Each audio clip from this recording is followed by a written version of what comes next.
All right, welcome back to the channel. It's your boy Fanon, and in this video, we're going to talk about Errol Spence Jr.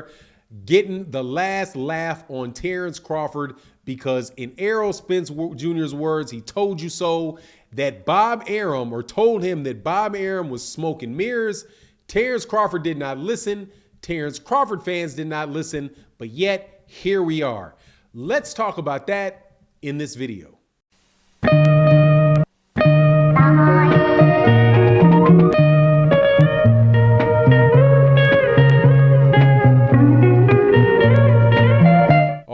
Welcome back to the channel. It's your boy Fanon, and in this video, I'm going to partake with some friends in Dallas, Texas, who are at this very minute rubbing it in the face of people that they told you so about Bob Arum and the fight between Terence Crawford and Errol Spence Jr.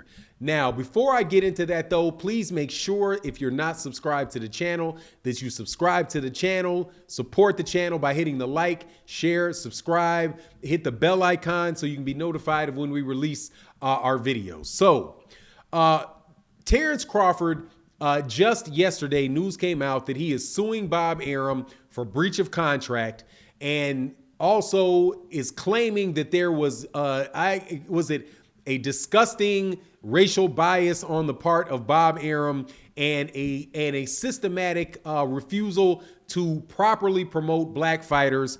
Bob used Floyd Mayweather Jr. as an example of that. Also used himself as an example of that.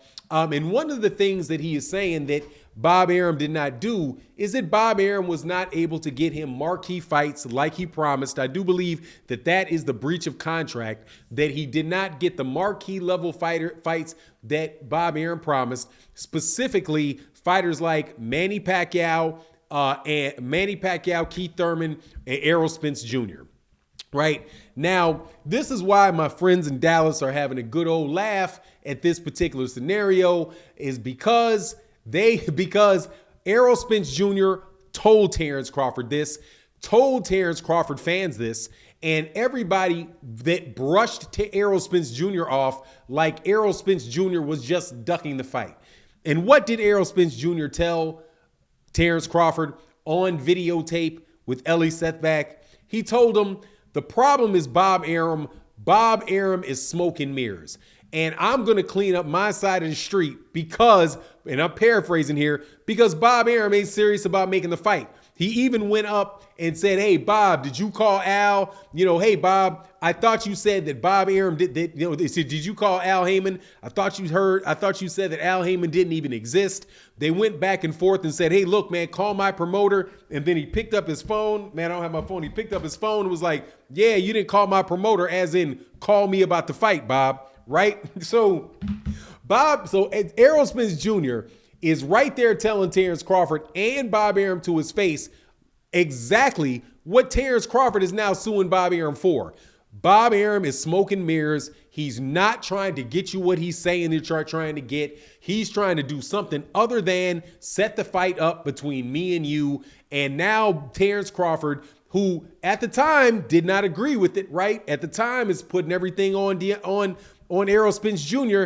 when everything is said and done, now has to switch his story up, and sue him and sue Bob Arum, right? So I'm hoping now that this has all come out, that we will no longer hear a bunch of conversations about how Errol Spence Jr. was ducking Terence Crawford and how this fight didn't happen since 2017 because Errol Spence Jr. has been ducking and dodging and trying to avoid a fight with Terence Crawford, when now out of Terence Crawford's own mouth, in the form of a lawsuit, Bob Arum is the one that is preventing him from getting the big fights because he is not properly promoting him, not putting him in the situation as being a pay-per-view fighter.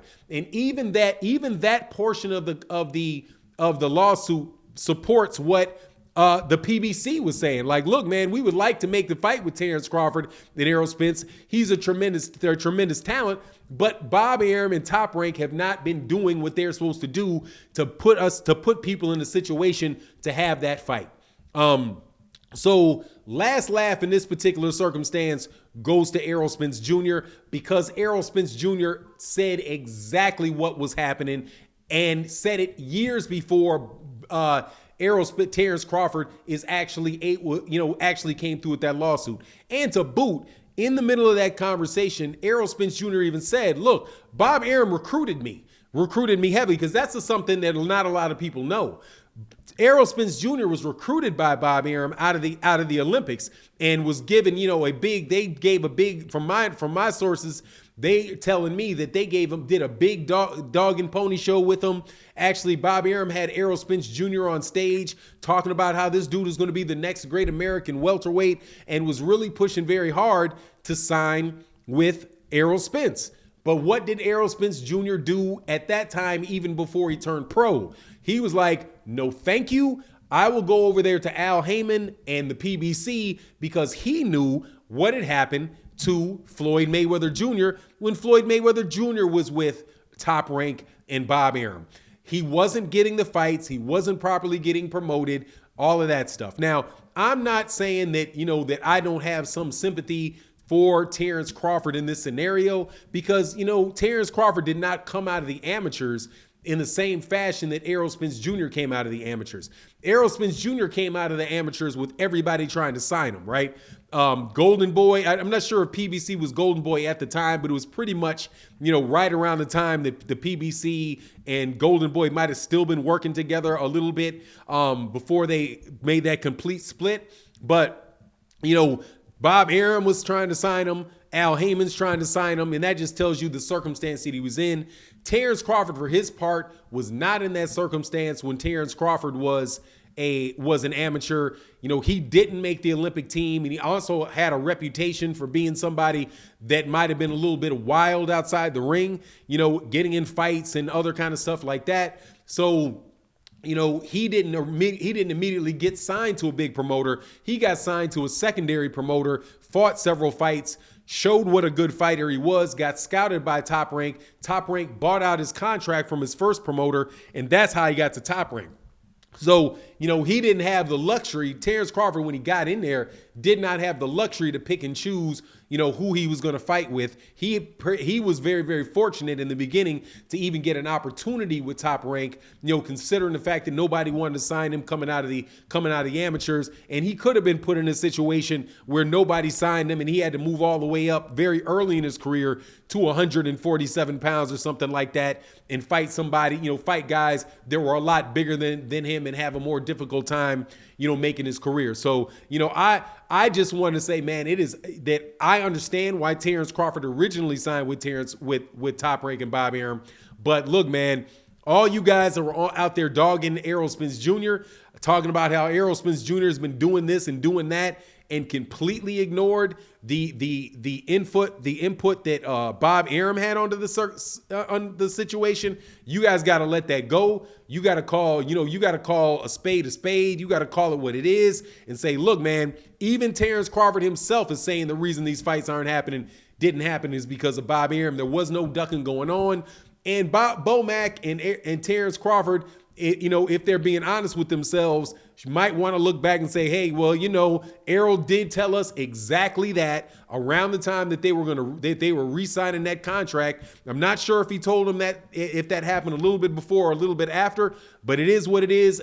What wound up being was exactly what Errol Spence Jr. said it was. So, hey, man, they laughing and they can laugh and have the right to be laughing in this circumstance. But anyway, that's my take on the matter. You let me know what you think in the comment section. And with that, I'm out. Peace.